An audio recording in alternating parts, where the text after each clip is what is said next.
Votre attention s'il vous plaît. Cet élément est en lingala et en swahili. Contactez-nous pour savoir s'il est aussi disponible en la langue de votre préférence. Veuillez aussi noter qu'il est en audio uniquement. Dépourvu de ce fait d'image originaire. Évangileéternel.com. Le site de l'Évangile éternel. christequality.com. Les cieux sont à la portée de votre main, juste par un simple clic de la souris. La rubrique Pasteur et thème vous convie de suivre en ce moment. Le bien-aimé de Jésus-Christ et des saints. Le docteur Jacques Moutombo. Ministre de l'Évangile éternel. Infatigable prédicateur. Dénonciateur des faux Christ, des fausses doctrines et des fausses églises. Auteur de plusieurs enseignements. Plusieurs années dans le ministère. Suivez-le tous les jours sur évangileéternel.com, le site de l'Évangile éternel. Là, vous y trouverez tous ces enseignements disponibles en texte, en audio et en vidéo, classés et ordonnés. Pour donc retrouver l'ordre de ces enseignements, nous vous conseillons de suivre ces vidéos depuis sa page sur notre site plutôt que sur YouTube. Bonne édification au nom de notre commun Seigneur et Dieu Jésus-Christ. Amen. 1 Roi, chapitre 7. Wafalme wa kwanza sura yake ya 7 Le verset 2. mstari yake ya pili. Et il construisit d'abord la maison de la forêt du Liban, Akajenga kwanza nyumba inu ya pori ya Liban, longue de 100 coudées, mrefu wa yapana 100 kude, large de 50 coudées fupi ya 50 kude, et haute de 30 coudées. urefu wa 30 kude. Elle reposait sur 4 rangées de colonnes de cèdre. Ikwenye kala pa mistari ine ya michi ya cedre, Et il y avait des poutres de cèdre sur les colonnes. na mulikuwa mamichi pa ile misingi. Tobondeli. Tombe. Seigneur Dieu, te recommandé tant na maboko na yo. Merci pour yo sali biso ngulu ya koyoka liloba na yo. Grâce na yo accompagner biso na ngonga oyo na kombo na Yesu Kristo. Amen. Amen.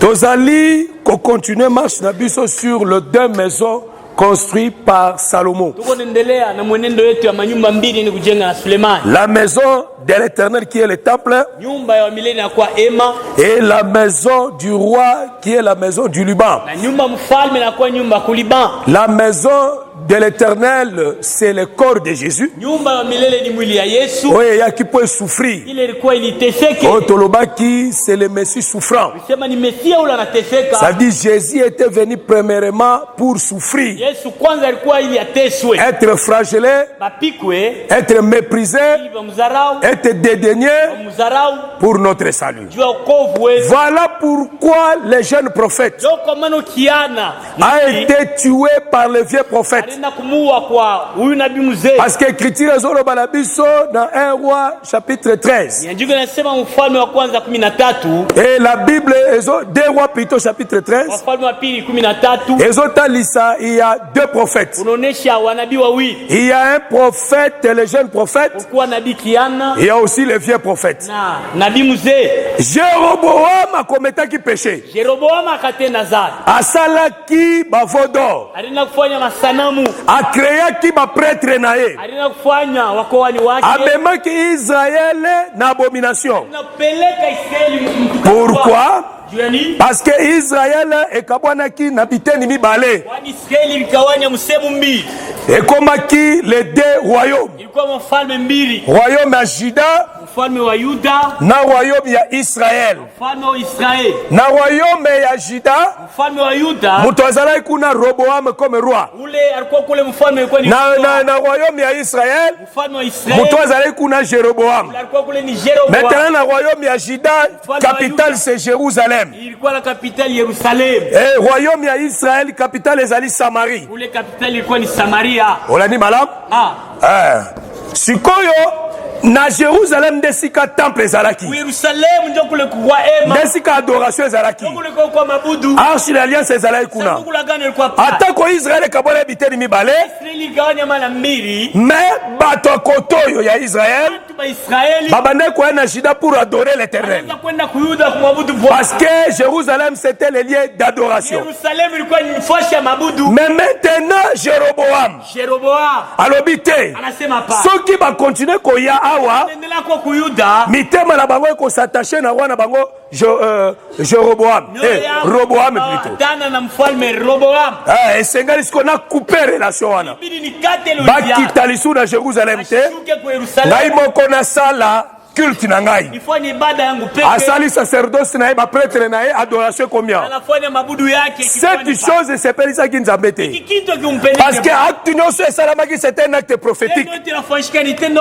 parce que ezali signe que Israël un jour va rejeter Jérusalem qui est la ville du grand roi va rejeter le temple véritable à l'intérieur là où il y a l'arche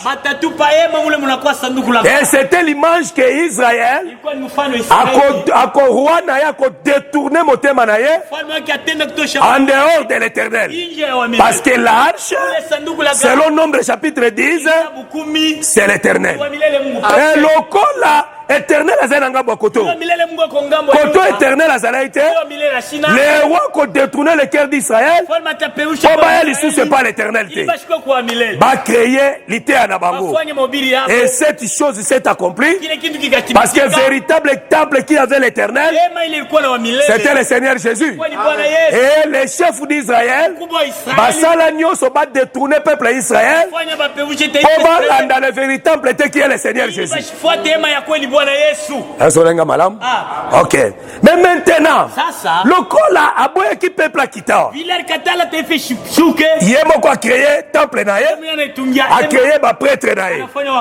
Et la Bible dit, Dieu a envoyé les jeunes prophètes. Les jeunes prophètes, il vient de la tribu d'Ejida. Là, très bien. Aouda la tribu d'Ejida. Il vient maintenant pour réprimer. Il y a quoi foquer Jéroboam qui avait commis l'idolâtrie. Ici maintenant, Juda devient le ciel. Ok. Et Samarie qui est Israël. Et ça maintenant Israël qui est dans le monde. Les jeunes prophètes est descendu du ciel pour venir empêcher l'idolâtrie qui est en Israël. Mais bango pa bazala qui na prophète na bango. Asa koma qui vieux prophète. Vieux prophète au bazala na bango c'est Moïse. Incapable ya kolongola bango na idolâtrie. Incapable ya kolongola bango na péché. Voilà pourquoi tango les jeunes prophètes ayo na Juda. Ayo pa na bango. Razo te ya bango. Jéroboam aye pour empêcher. Jéroboam anakuwa kumzuiza. Loboko ne kauki. Mkono wake kakauka. Amen.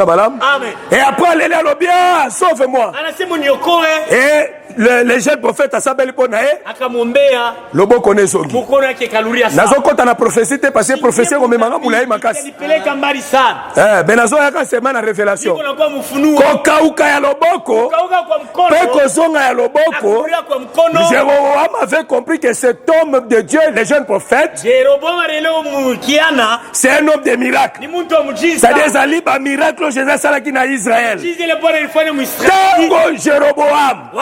Amoni ke loboko ne kauka ke zongi. Na lobi na jeune prophète. Yaka na ndaku nanga. Na peso biloko lia. Jeune prophète aboyi. Abi non. Je ne suis pas venu pour manger. Nzamba interdisa kinga punga la lia. Landanga est très bien. Ah, ça veut dire, jeune prophète, Jéroboam a passé nourriture pour nani. A passé nourriture pour monaki miracle. Yama passé nourriture. O nourriture wana ezali. Messie régnant. Ça dit nourriture wana. Jeune prophète. Akodi angote. Parce que jeune prophète c'est l'image de Jésus-Christ qui était venu non pour régner mais pour souffrir. Ok. ayebisi Jeroboam anamwambia Jeroboam, Zamba loba na ngai bu Bwana aliniambia nakozonga na nzela nga na elaki te, nitarudia munjele nakoya na nzela mususu, nakuya munjele nyingine, nakozonga na nzela mususu. narudia munjele nyingine. Nzela nini Yesu ayaki? Yesu ayaki na nzela naissance, alikuwa munjele kuzaliwa, mwasi aboti ye mke anamzaa par la femme, mais kozonga na ye akozonga Yesu na nzela wana te. Il va retourner dans un autre chemin, le chemin de la mort, parce que c'est ça le chemin par l'excellence. Il faut zonga nango et pas nzambe, il faut zonga na shida. Voilà, maintenant quand il partait, le vieux prophète Alandié a récupéré, a pêché biloko kolia, allié. Autant aller nourriture à vieux prophète, ça veut dire Azaline quoi accomplir tout ce qui était écrit pour lui dans la loi, les prophètes et les psaumes, qui a souffert. C'est-à-dire mouton azo memena liwa abomaye, c'est le vrai prophète. Parce que les vieux prophètes mouton aboma les jeunes prophètes. C'est Moïse qui a tué Jésus. Maintenant tango ali nourriture wana, c'était la nourriture ya Messie souffrant. Voilà tango abandai kosola na femme samaritaine à Jean 4. Et la femme Satan la siso sola na femme samaritaine. Ba disciple ba ile bloka kulia. Landa très bien. Parce que atindaki ba ekoli ba ke lo luka bloka kulia. Ba ile bloka kulia. Alobi j'ai déjà mangé.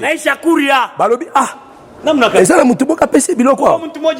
Oui effectivement. Mutubo a pesa biloko. Parce que il était l'image d'Isaac. Ça dit Jésus qui mange à Isaac. A bengala qui ba disciple. A ebisi bomba ke luka bloka kulia. Oh ba disciple Isaac a bengala qui? Oh Jésus benga c'était Esaú.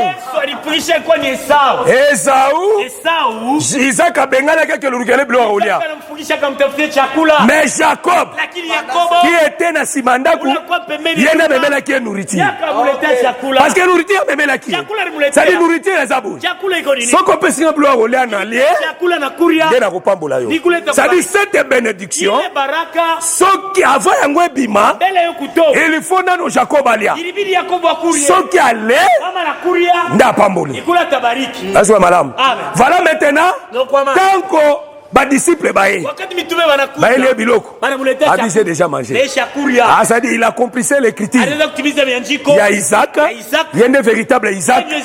Ah ça lié biloko yo bae koline bae la kete. Ah parler ça signifie que bae koline c'est image à Israël. Oh ba cause ali pambolité. À cause ya nourriture na bango. Parce que nourriture na bango ezala ki ya Messie régnant. Bango bazali ko les Jésus souffranté. Bon bazaluka monsieur azo souffrir té. Bon bazaluka monsieur aza la gloire. Voilà pourquoi dans Luc 24, les deux disciples de chemin Emmaüs bazali komi lobela tokanisaki ke akokango na biso na maboko ya baromain. Tala siko esesali mikolo misato depuis akufaki bakundaki. Ça veut dire et il cherchait Jésus qui viendra avec la gloire pour les délivrer. Mais lui, il a mangé la nourriture de la femme samaritaine. Parce que la femme samaritaine, c'est Jacob. Yenda memela ke mai. Aibisa ke pesa ngai mai na mela. Asadi azaulu kabilo ka kulia. Yanan. Yakobiki sa muto azana péché. Parce que la femme samaritaine était pécheresse. Azaki une femme prostituée. Parce qu'azaki na mibali mitano. Jésus kutaki na 6e. Abi même opposane ya azaya yote. Ça dit Jésus qui comme 7e. Ça dit Jésus n'a qui comme memela le repos. Qui comme memela cette femme le repos. Mais pour memela le repos, il fallait qu'elle y ait une nourriture. Cette nourriture de faire la volonté de celui qui m'avait envoyé.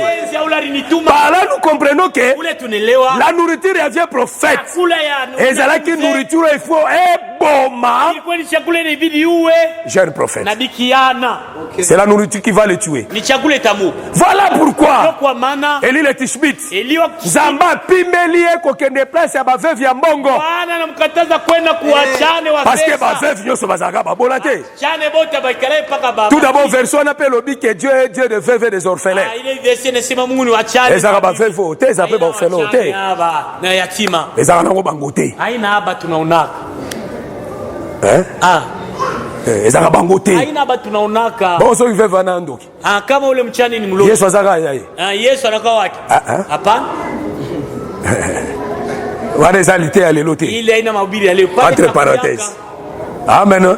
Mais yebaka ngo ke baveuve wana ezalaka ba mama oyo te. Yo kusema ile wachane na. Bongo soki veuve wana nda bomai mobali na chela ke poison. Kama ule mjane ndio aliwaka bwana kuriwa je. To azaki ndoki aliaki mobali. Akuwaka mulonjo alikuriaka bwanake. Ale nzamba ko minzamba baveuve. Mungu akuwe. Mwana wana ofele ye mtu aliaki tatane na mama naye. Kuriaka babake na mamake. De nzamba ko minzamba naye. Mungu akuwe Mungu wake. Non. Hapana. Soki nzamba za nzamba na bango. Kama Mungu ni Mungu. Bazo souffrir kwa. Kama na teso njua nini? Nzamba za nzamba baveuve ya ba orphelin. Mungu ni Mungu wa. Mais pourquoi il souffre? Njoo ni bana teso. Nzamba ikuta kipane bango te. Mungu ashiba uzi. S'intéresse kane kutu na bango te. Onaki atakubaona. Osomona nzamba zo s'intéresser na bango. Onesha kona Mungu na uzunikia bale. Hapana. Jamais. S'intéresser na bango te. Ashiba ngari yake. Veuve solo azana Bible. Uchane wa kweli kwa Biblia. Orphelin solo azana Bible. Yatima wa kweli kwa Biblia. Nzamba sungata vendredi to dimanche na lobela. Ukashitano wala mjuma tasemezea. Que le Seigneur nous aide par là. Bwana tusaidie. Amen. Amen. Ça veut dire ici. Hapa. Nzamba pimeli Elia que n'est pas ba veuve ya mbongo te. Sasa Elia kwenda kwa veuve azaka synonyme ya mobola te. Omulinga na kufela mobali nazo souffrir. Tout d'abord, l'apôtre Paul alors que la ba veuve mawate. Soki pesa nzamba azaki nzamba ba veuve. Mais l'apôtre Paul azaki muto liboso ko ke la ba veuve mawa. Aote azolo baboy. Veuve azana nous gêne. Tika kotia babulu na église. Acha kuleta fujo mkanisa. Kendo luka mubali. Wewe natafuta bwana di. Abala yo. Wewe akweke kunyumba. Veuve azana nous gêne. Abala. Bamowe. Paul mutalo bien. Paulo konasema vile. Et puis le frère Paul Pastor le boaz a dit pesa véritablement veuve. Mchane wa kweli. Azana bizaleli malamu. Matendo mzuri. Kama bando sunge l'église. Banze kumsaidia kanisa. Il faut qu'on kisa 60 ans. Akwanisha kuenesha 60 ans. Ezawa. Ni hapa. Oya uyaenesha 60 ans huko kanisa. Yo mobali akufi au zana age à 30 ans. Kuna 30 ans sio kwa to sunga yote. Atusa kusaidia ndugu. Senge nzamba azambe na yote. Mungu ana Mungu wako. Koto bana ko sunga yo. Il faut qu'on 60 ans. Yenesha 60 ans. Encore 30 ans d'église. Unabakia 30 ans. Oh pe bandi bitozala bango ba umela na église teo. Baba kaweke mkanisa. Le loza na emwa. Eko mwemwa. Après bo bando ko luka Mnaanza kumtafuta. Akomi pa monga. Aisha kwenda kumonga. Apo ko luka Mnamtafuta. Akomi pa lamba lamba. Eko kwa mpanga moto. Oh bandimi ya lelo. Ba Kristo ba lelo. Instable spirituel. Donc kashine mwenye kuikala mbya Mungu. Oko umelawa? Utakao hapa. Utakao. Tokende bisu wapi? Ngala otunute yo kokotela bangote. Kokotela bangote. Ngala otuna de yende kwa fajwa. Tauna okene Kinshasa na kozonga na kuta. Kintaluria takukuta. Na kuta. Takukuta. Kola pambola. Bwana kubariki sana. Na kuta. Takukuta. Ogo bandate ke. Austanza. Mikolo na faina na ndako. Nikale mbele kunyumba. Moto aina ako mbele. Na mikolo na mona moto ezate. Moto aina ako. Yo ndo zaka na temperature na moto. Ndio napimaka moto. Ya koyeba ke moto mikolo esili. Moto imashiku inashuka. Mikolo ezali. Moto kwako. Botika nzamba kamba busala na ye. Wache Mungu ongoze kazi yake. Amen. Totika koyana babiloko kili na église. Tuache kuwa na fujo mkanisa. Amen. Amen. L'écriture dit. Miandiko inasema. Ezotalisa. Iko nonesha. Ça veut dire ba veuve bazake ebele. Wachane walikuwa mais faut que ne pas veuve moko na Sarepta. Sarepta chez les nations. Kwa mataifa. Veuve anazaki pauvre. Alikuwa maskini. Palobaki okende chez une veuve pauvre. Tena kwa mchane maskini. A honorir yo. Atakurisha. Ah bon? Ça veut dire Élisée et Eli. Abana okende ba nourrir ye pas veuve. Mais yo rasko bile ya mwasi wala. Wata sasa chakula. Nourrir ngaso ezakinga. Kama ilikuwa ni mimi. Na kolia biloko wana te. Sikurele chakula. Biloko mwasi wana kolia ngote. Chakula mkistakuria. Ah mesala ko kango ndenge mususu. Mesha kubishikia ngambo nyingine. Mais yo kango sikodia. Wata sasa. Biloko wana kolia ngote. Biloko rezani. Chakula yake ni ezaboy. Ni iko hivi. Soki tolie lipo. Kama tunakure mkate. Ngai na mwana nanga. Mimi na mtoto wangu tukukufa. Utakufa. Aza di bile ya mwasi wana. Chakula ule mke. Soko liango. Kama unakuri. Ukufi. Utakufa.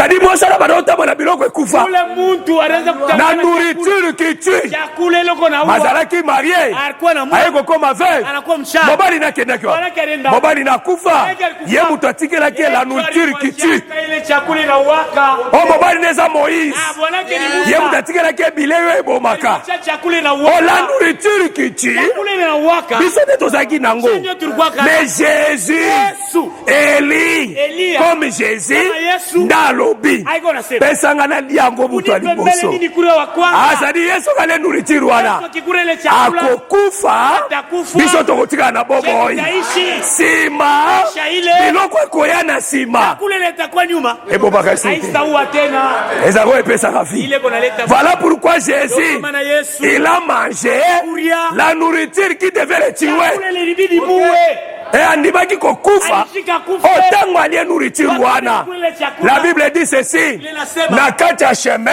munjia lion abimeli ye simba kamtokele lion abomi ye. akamua Le lion là c'était Dieu lui-même ule simba ni Mungu peke qui l'avait tué. ndio mwenye alimu Oh, cet homme-là ule mtu marchait avec Anès et marchait avec Anne. anaanza kutembea na mpunda Anne alaki aza nyama mpi. mpunda ni yema mchafu C'est quoi la Bible dit quoi? Biblia inasema nini Lion a déchiré jeune prophète. simba na mpasulo kiana nabii Alali wana. anamweka La Bible dit ceci. Biblia inasema Anne telemi wana.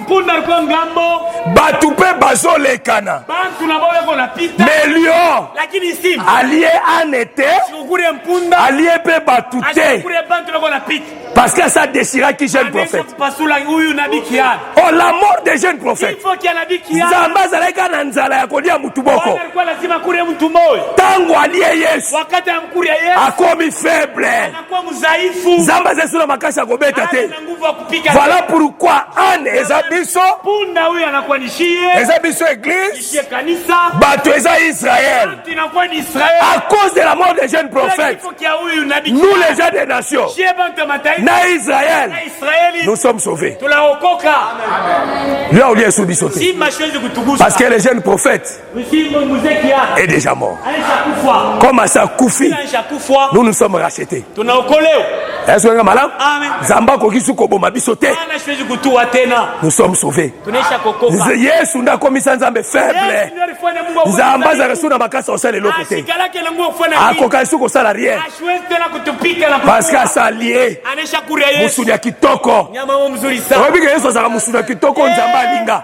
Yes. Comme gazelle. kama vile Nzamba lia musuni ya kitoko yoka elengi. nyama moja akashikia butamu Bongo la mutema na ye. ikabadilisha moyo wake Alongwa kanda. akaisha kishilani cho Akoma koseka seka. agarabaki Est-ce que obite nzambe na tawo yazo seka fort? wakati Mungu anacheka sana Amen.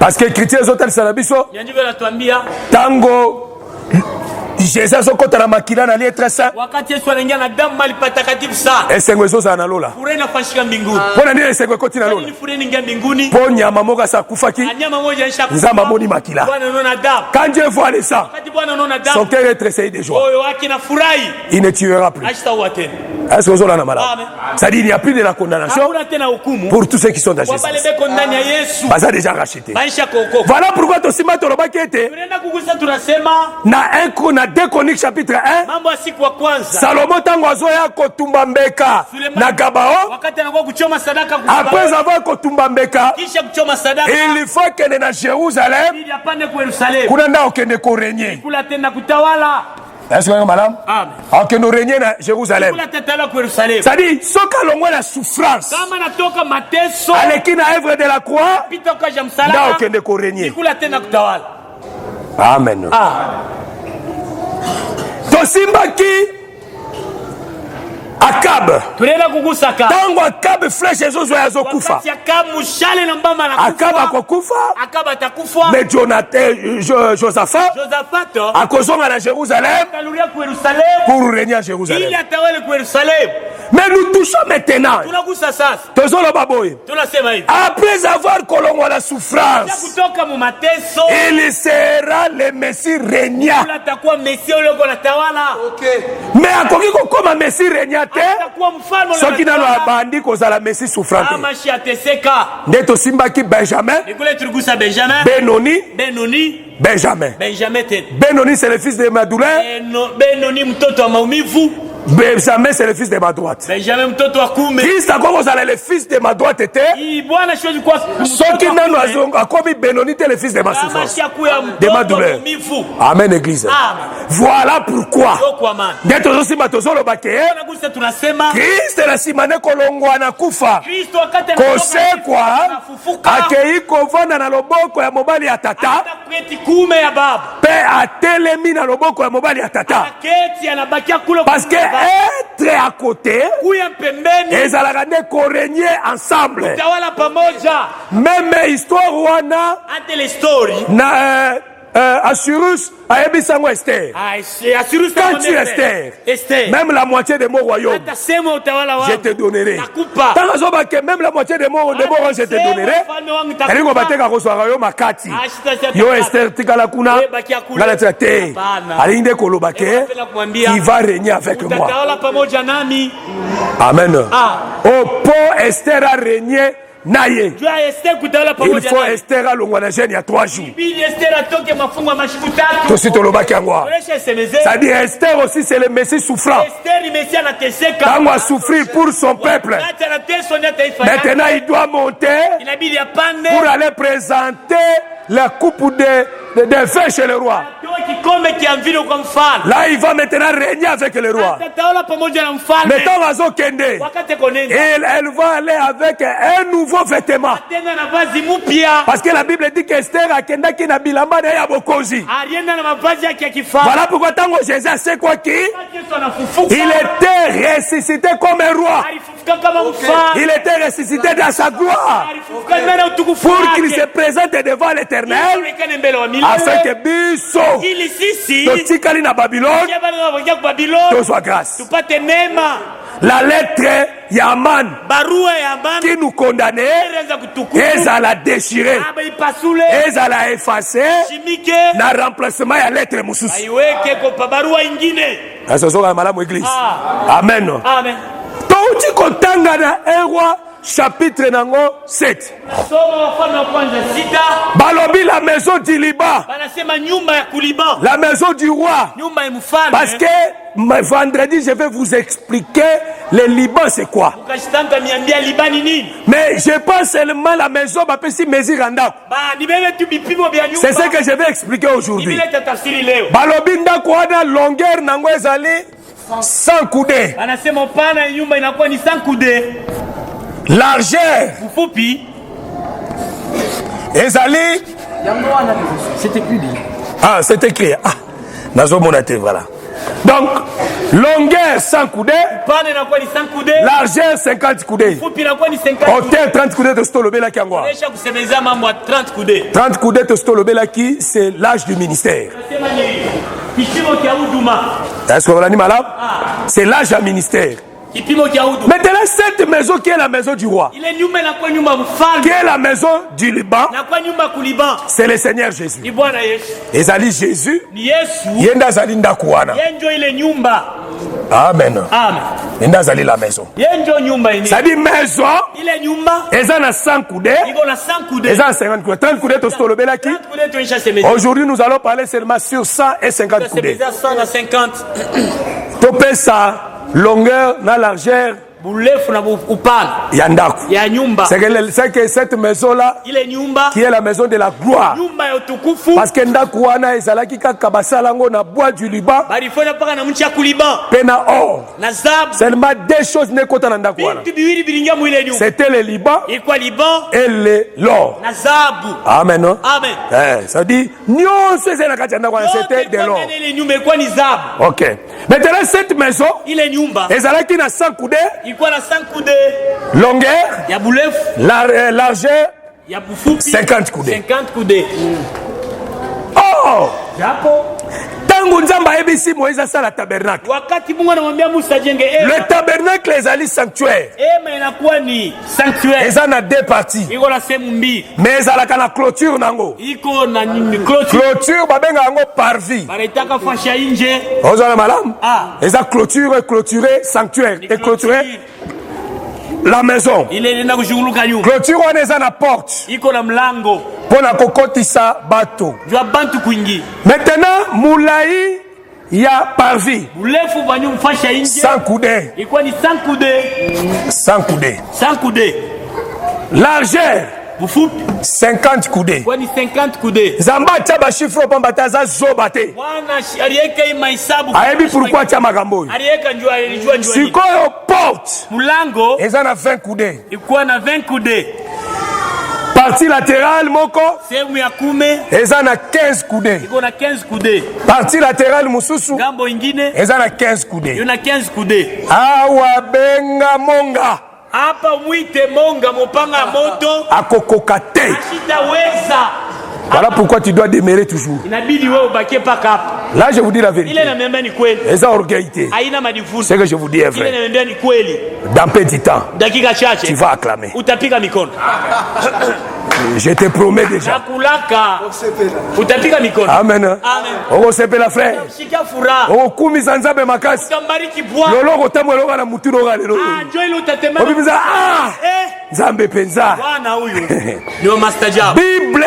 Biblia Bible eza lokola ordinateur. haiko kama ni ordinateur. Soko yebi yango te. Kama ujue Oko sala fujo kuna. utaleta mvuruko. Mais muto ayebi ordinateur. Unajua ordinateur. Ako bimisolo na babiloko msobi tuneza kakawa.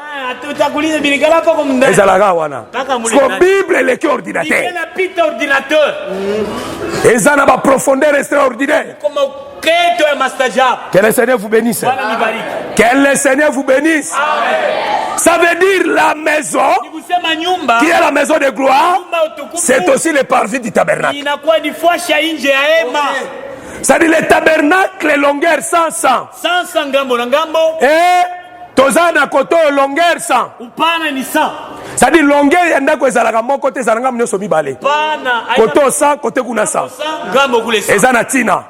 Voilà pourquoi moni 100 oyo ekangami na 15 coudées. Isa inapambana na 15 coudées. 100 oyo pe ekangami na 15 coudées. Isa ingine inapambana na 15 coudées. Eza na tina vraiment. Iko ya bei. Siko yo muto kimaki classe. Wewe ulikimbiaka masomo. Yo zai kisoke komi tango kuru ya mathématique. Kama inafika mathématique. Okimi. Unakimbia. Ona okota nanga kuru wana te. Shitenge mwile Na masomo. kokala nanga mathématique te. Siwezake Siko hesabu. mathématique ezongi yango. Hesabu yeye inarudia tena. Parce que Dieu, c'est un Dieu qui enseigne aussi na mathématique. Mungu ni Mungu anafundishaka mahesabu. Oh, eza mathématique. Hesabu yenyewe. Ndo balobaka des choses difficiles. Vitu vya nguvu. Soko za makasi te. Kama una wa nguvu. Ça dit nenda obi nzamba obi mawa nzamba. Bwana atatoka hapa. Le Dieu créateur va sortir. Mungu atatoka hapa. Dieu, le Dieu qui a créé le ciel et la terre Bwana rumba mbingu na dunia. va sortir. Atatoka hapa. Ah, acclamez très fort le Seigneur. Shangilia wa milele Mungu. Acclamez très fort le Seigneur.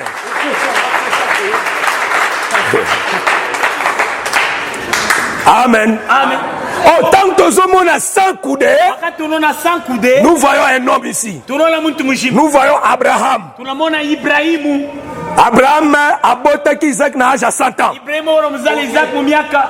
Ah, ça veut dire le chiffre 100 c'est le chiffre de vie. Chiffre 100 ni hesabu ya bujima. Ah, ça veut dire le chiffre 100 c'est toute une personne, c'est Abraham. Chiffre 100 ni Ibrahimu. Maintenant nous voyons le chiffre 100 à deux côtés. Tunaona 100 ngambo la ngambo. Oh, koto na koto nous voyons le chiffre 100. Ngambo la ngambo tunaona 100. Ça nous explique déjà quelque chose. Niko na tutafiria mambo. Ça veut dire Ni kusema Abraham est ici, Ibrahimu yuko ngambo. Abraham aussi est ici. Ibrahimu yuko ngambo ingine. Maintenant, je vais commencer na 15-15 Nianze na 15 et je vais maintenant terminer na 100. na ataisha na 100. Après, je vais toucher les 50. Tagusa makumi tano. Nous allons clôturer. Tutaisha pale. Amen. Amen. Nasi appelle ça le chiffre 20, n'est-ce pas? Makumi mbili inaisha kumi mbili. Parce que la porte est en 20 coudées. Mulango inakuwa na 20 Oh, la coudées. porte, c'est toute une personne. Mulango ni mtu mzima. La porte, c'est Jésus. Mulango ni Yesu. Yenda zalaka na 20 coudées. Anaonekana na kipimo cha 20 coudées. Ah, c'est lui le guerrier. Yeye ndio mpika vita. Ah, ça dit pour la cocotte, il faut les par porte. kuingia pale upite pa mlango. Oh, porte ezaka na 4 couleurs. Mlango na marangi ine. 4 couleurs wana eza aussi les 4 êtres vivants. Kwa viumbe ine tena. Amen. Ah. OK. Ça veut dire tu touches sous kunate. Tatu sagusa tena. Tu suis écriture. Nous voulons maintenant donner la pensée. Tulete wazo tusome maandiko. Dans 15 minutes, on clôture. Je regarde la montre. Tu suis osé. Bébé osé.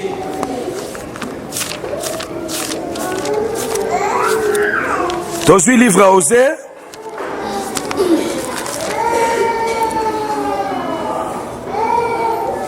Osée chapitre nango 1. Osée chapitre 1er. Verset 2. La première fois que l'Éternel adressa la parole à Osée, l'Éternel dit à Osée, va prendre une femme prostituée et des enfants de prostitution, car le pays se prostitue. Il abandonne l'Éternel. Toujours maintenant, toujours dans Osée, chapitre nango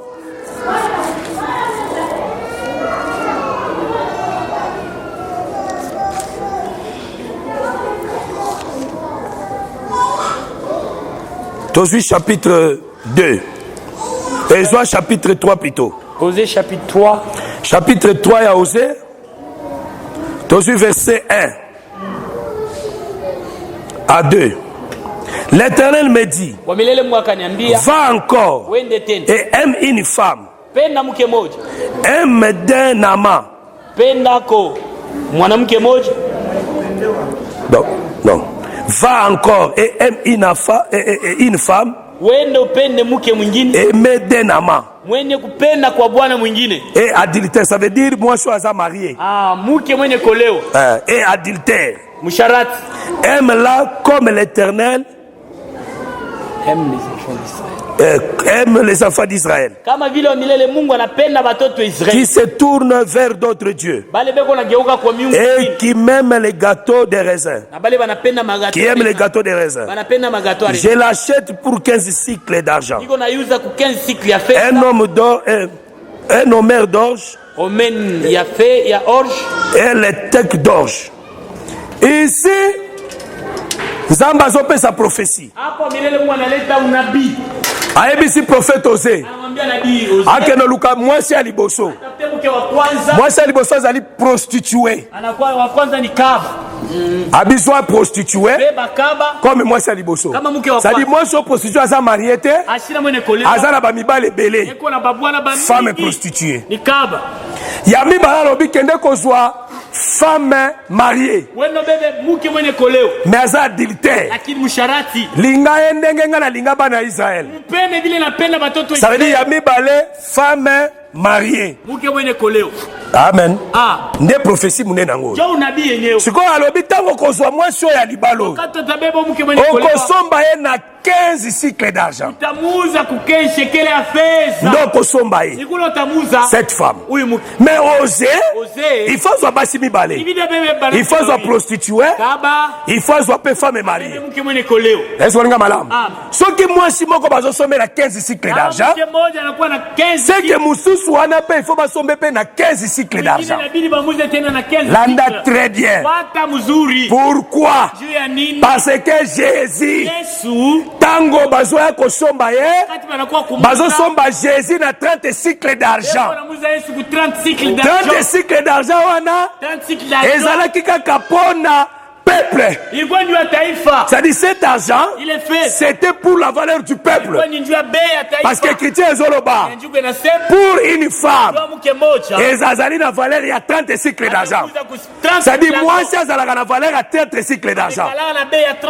Est-ce que bolana malam? Oh, ici 50 coudées. 50 coudées ah. 50 coudées. Sikoyo bazu mesure ya porte 20 coudées. Elle moko 15. Elle mususu 15. Soko chango sali combien? 30. Est-ce que malade? Ah. Ça veut dire Nikusema. Bael Mibaloyo c'est une femme. Ah, Imael mbili ni mke. Ça dit Nzamba monaka mwasi moko mena kati ya mwasi moko bazaka mibale. Ah, Mungu anaona mke moja ndani bana mke bawili. Moko azali prostituée. Mke moja kama. Muso azali femme mariée. Mke moja mwenye kola. Nani prostituée? Kaba ni nani? Eza biso ba nation. Ishe mataifa. Biso ne ba prostituée. Sio wakaba. Nani marié? Mwenye kolewa ni nani? C'est Israël. Israeli. Pourquoi Israël a marié? Israeli anaolewa. Parce qu'il était le peuple de Dieu. Kwa chakulia wa Bwana. Azaki mwasi anzam. Mubibi wa Bwana. Ça dit 30 cycles. 30 cycles. Basombelaki yango Jésus. Aliuza Yesu. Ezaki na valeur ya deux femmes. Bei ya banamke bawili. Amen. Ça dit Jésus. Yes. Tant qu'on a 30 cycles d'argent, c'est pour deux femmes. Moko qu'on soit 15, Moussa a 15. Est-ce que madame? Voilà pourquoi ba attaché ba El Mibaloyo la porte. Ça dit la porte, c'est l'homme du milieu. Maintenant ça n'a pas si na Mibale. Moko na gauche, droite, aussi sur la gauche. Israël, na biso ba nation, nous sommes la femme d'un guerrier. Il y a guerrier. Parce que la porte, elle a 20 coups de chiffre, il y a un guerrier. C'est ce qu'on a commis. Juge.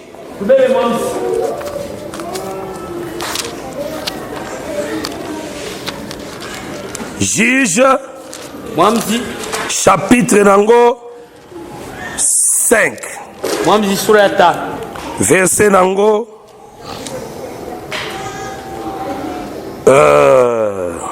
30.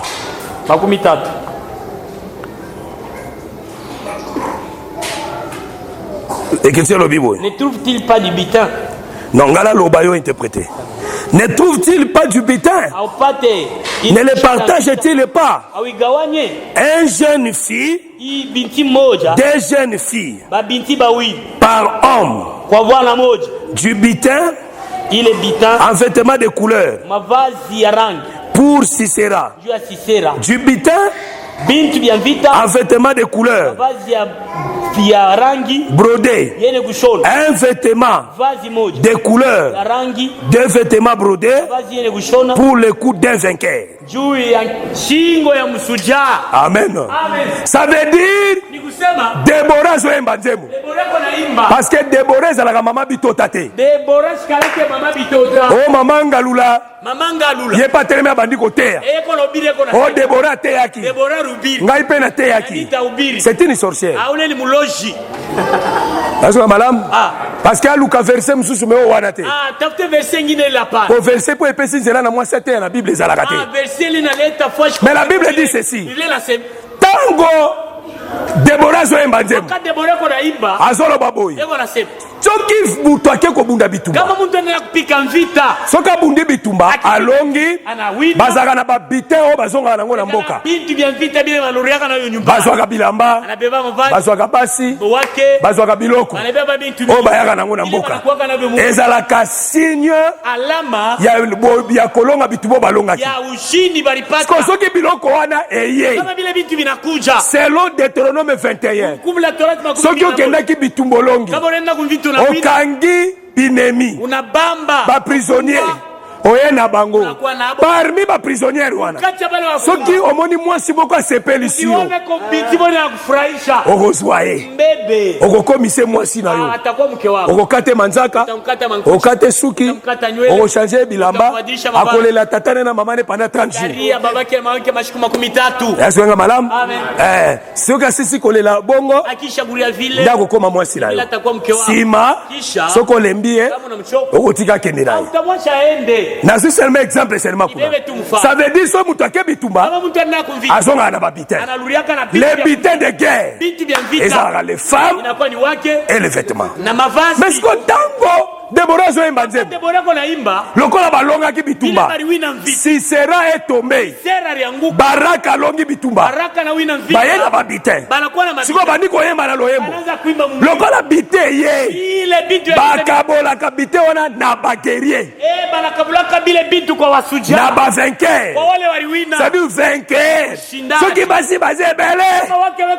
Ba vainqueur ba muke. Ba kozwa basi mi bale. Pour un vainqueur. moko. mshuda moya. Mais soki sikoyo basi baabuke. Kama mwanamke bako kitoko. Bakozwa mwasi moko. Tabeba mke moja. Pour un vainqueur moko. Mshuda moya. Eza pambata. Aina kwa bule. C'est une prophétie. Unabii. Parce que nous avons un vainqueur. Tuko na mshindaji. Notre vainqueur c'est le Seigneur Jésus.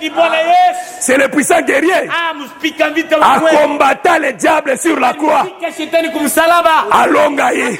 Lokola alonga le diable sur la croix. Biso tozalaka le bité de guerre. Tozalaka signe yake molongi alonga bitumba. Ndazwa biso.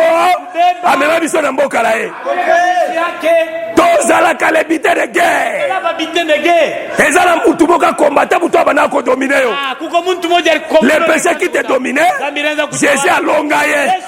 Lokola longa ye. Azwayo. Okoma ya ye. Ozalaka le bité de guerre. Lokola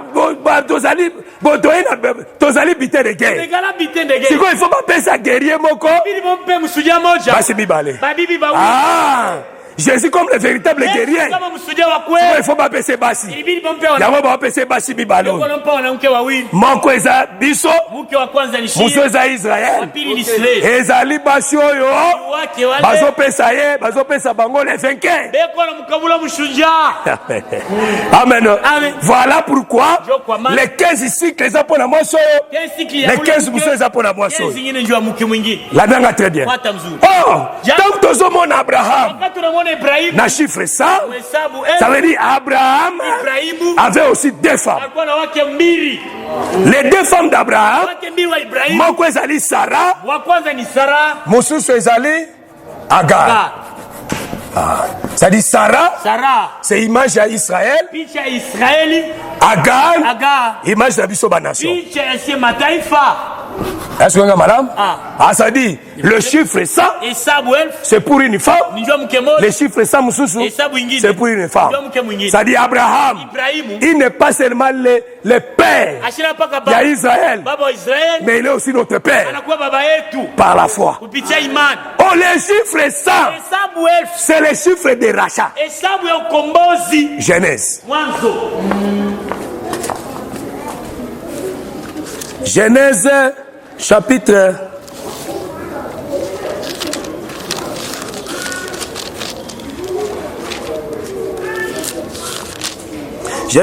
33. Verset 19. Il acheta la portion du champ où il avait dressé sa tente. Des fils d'Amor, père de Shichem, pour 100 Kézita. Amen. Awa Abraham Jacob. Tango akomi na mabele ya bashishemite aboyaki ke mabele wana afandela yango ofele asombaki shawana na 100 kizita. Amen. Ndasombeli champ. Oh, champ, c'est toute une femme. Selon Cantique des Cantiques, la Bible dit la femme azali les champs fermé. La femme c'est tout un champ. Parce que tu as 3 minutes à clôturer. La femme c'est tout un champ. Oh, les frères Paul Azobana 1 Corinthiens chapitre 3. Alobi les champs, c'est l'église. Amen. Ça dit les champs, na 100. Voilà pourquoi un jour Saoul David alinga bala le mwana na mwasi. Ah bien, le col go bala la mwasi. Il faut kende kolukela ngai sans prépice ya ba Philistin. Ça dit faut boma sans Philistin. Aya na sans prépice.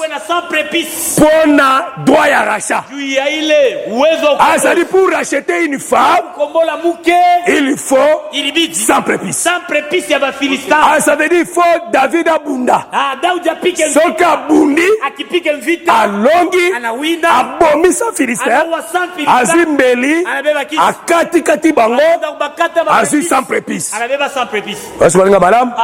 Mais tant que David a quel habitumba au lié Aboma sans Philistin Abomi 200 ezali pamba te. aina kwa bule. C'est-à-dire David azali kosakola le véritable David. Daudi yako na tafsiri Daudi wa kweli. Aye kaka pona racheter mwasi moko te. Asikukwenda kokoma. Aye pona ko racheter deux femmes. Kokoma wake mbili. Abomi 200 Philistins. Anawa 200. Abomi 200 prépuces. Anakuwa na 200.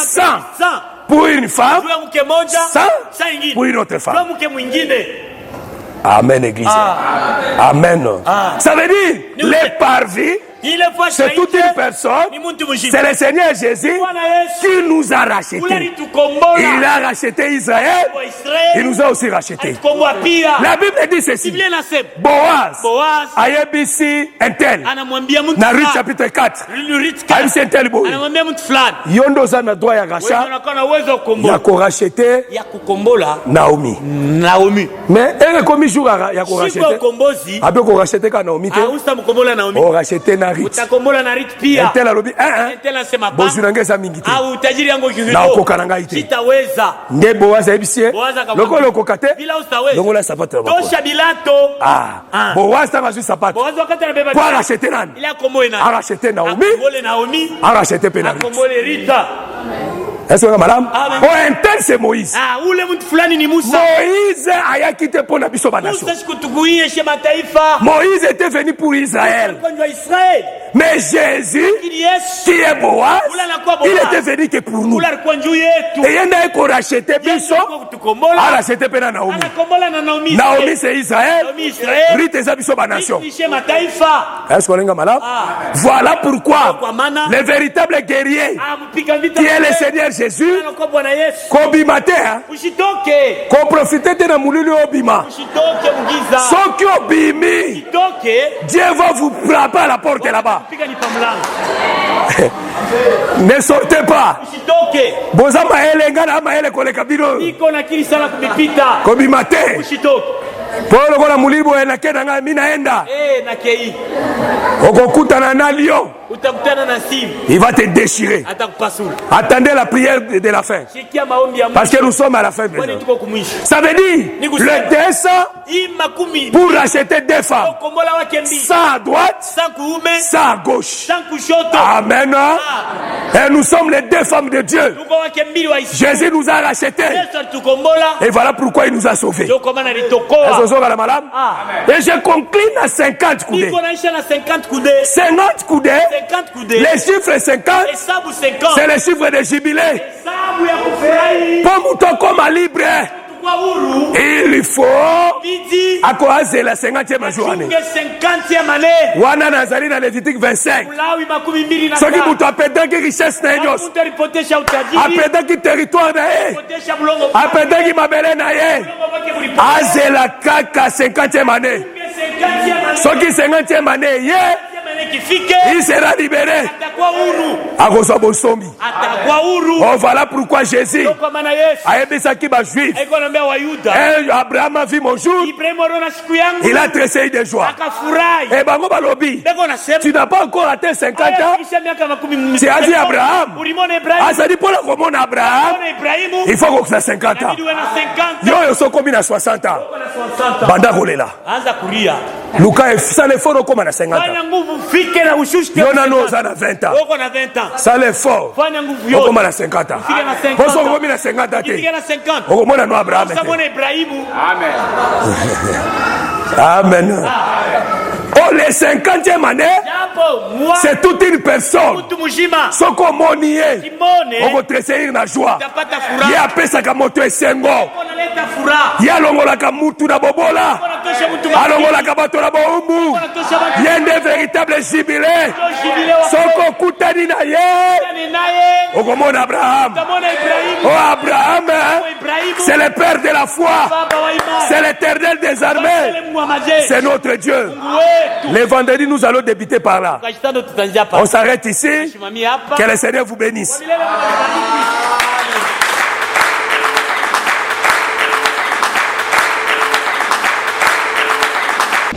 Merci d'avoir suivi ce message et que Jésus-Christ vous bénisse. Si vous avez une question à l'intention de l'homme de Dieu, si vous voulez que l'homme de Dieu prie pour vous, si vous voulez vous confier à l'homme de Dieu, ou si vous voulez tout simplement bénir l'homme de Dieu, contactez-le directement si ses coordonnées sont disponibles depuis sa page. Sinon, contactez-nous et nous lui transmettrons vos préoccupations. N'oubliez pas de faire un tour à notre page évangélisation pour voir en quoi vous pouvez vous rendre utile à Christ par cette œuvre. Que Dieu vous bénisse tous. Amen. ChristQuality.com. Les cieux en un clic de la souris. Évangile-éternel.com, le site de l'évangile éternel. Christ et Quality Fondation, équilibrer la manne ramassée dans le désert de sorte que chacun ait un eumère.